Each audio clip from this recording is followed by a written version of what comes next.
මම පල්ලේ කැලේ බණකට වැඩියා බන්ධනාගාරේ.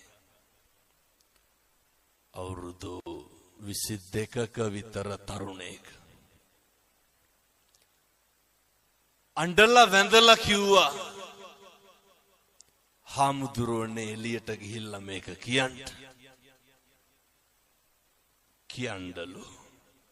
කවදාවත් අනුන් හින්දා අපි කාට හරි ගැහුවොත් අනුන්ට ගහන්නේ නේ. විඳවන්නේ කවුද? අපි පුරුදු වෙන්නලු එක විනාඩියක් ඉවසන්ට. බන්ධනාගාර අධිකාරිවරයෙක් ලිපියක් ලියනවා. මරණ දඬුවමට උරුමකම් කියන හිරකාරයෝ 100ක් කරගෙන අහන්න හේතුව විදිහට මොකක්ද කියන්නේ? මහත්තයෝ එක විනාඩියක් ඉවසපු නැති එක. එක විනාඩියක් ඉවසුවා නම් මොකද වෙන්නේ? පිහියෙන් අනීද? වෙඩි තියයිද? බෙල්ල කපයිද? නැහැ. අම්මේ තාත්තේ පුරුදු වෙන්න. මේ එකක්වත් අපිට ඕන විදිහට වෙන්නේ නැහැ. බුදුවරු කොහොමද පැහැදිලි කරේ? අචින්තිතම්පි භවති චින්තිතම්පි විනස්සති. මේ ලෝකේ කවදාවත් හිතන දේ වෙන්නේ නැහැ. වෙන දේ හිතා ගන්නත් බෑ. එහෙම නෙමෙයිද? ඕක අපි දන්නවනේ. මොකක්ද අපි කියලා මේ ලෝකෙ වෙන්නේ? මේක හැම එකක්ම වෙනස් වෙනවා. නැද්ද? මොකක්ද වෙනස් වෙන්නේ නැත්තේ? දරුවෝ වෙනස් වෙනවා. කියනවා නේද? බැඳ ගමන් පවුල් දෙදරනවා කියලා. එක මේකේ හැටි. මේ ලෝකේ හැම එකක්ම වෙනස් වෙනවා නම් අපි නඩත්තු කරන අපේ ළඟම තියෙන වස්තුව මොකක්ද? අපේ ඇඟ, අපේ ශරීරය නේ. මේ කෙස් ටික වෙනස් වෙන්නේ නැද්ද?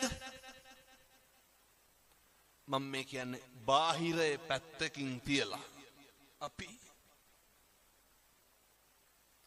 අපිට ඕන විදිහට ඕක තියාගන්න පුළුවන්. කවුද අර ඇමරිකාවේ පොප් ගායකයා අවුරුදු 100කට විතර වැඩියෙන් ඉඳ හිටියේ? Michael Jackson. මොනවාද ජැක්සන්ට තිබ්බ අඩුපාඩු? අපිට දැන් මොකක් හරි වුණොත් හික් අඩුවටනේ උපරිම යන්න තියෙන්නේ. අය මොකෝ දැන් නව ලෝකෙට යන්නේ. ඔය තියෙන එක දාගෙන යනවා. මයිකල් ජැක්සන්ට මොනවාද නොතිබ්බේ? ඇඟේ හැම කොටසක්ම ගබඩා කරලා තිබ්බනේ. දක්ෂ පක්ෂකම් තියෙන වෛද්‍යවරු 24 පැය සූදානම්ෙන් හිටියා. මරුනේ නැත්. අපි ගැන කවර කතාද? කොරෝනා තිබ්බනේ. මහරජා මරුනේ නැත්. මොකද සල්ලි නැතුවද? මංගල සමරවීර මහත්තයා දඩබ්බර සල්ලිකාරයෝ මරුනේ නැත්. ගංවල අපිට තිබ්බේ දෙතුන් පාර හොදපු මාස්ක් එක විතරයි. කම්මං දල්හං කින්ති කරෝමි. කර්මය දැඩි වුණාම හැම එකක්ම මේක වෙනස් වෙනවා. මතක තියාගන්න.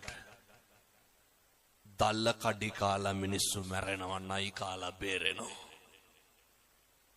එහෙමයි. අපේ කියලා අපි තියාගෙන හිටපු අපේ මේ ශරීරය මේකේ දවසක් එනවා. අර බුදුහාමුදුරුවෝ ගන්නන්නේ මගේ නිකන් ටැග් ලයින් එක වගේ තියෙන්නේ අත්තාහි අත්තනෝ නත්ති. හරි සනාතනයි. අපේ අතින් අපිට වතුර ටිකක් බොන්න බැරි දවසක් එනවා. එහෙම නෙමෙයිද? මොනවාද වෙනස් වෙන්නේ නැත්තේ? දරුවෝ වෙනස් වෙනවා. බිරිඳ වෙනස් වෙනවා. පෙම්වතා වෙනස් වෙනවා. බාහිර ලෝකයේ කවර කතාද මමත් වෙනස් වෙනකොට. ඒ හින්දා කිසිම දෙයක් ගැන අධිතක්සේරුවෙන් ඉන්න එපා.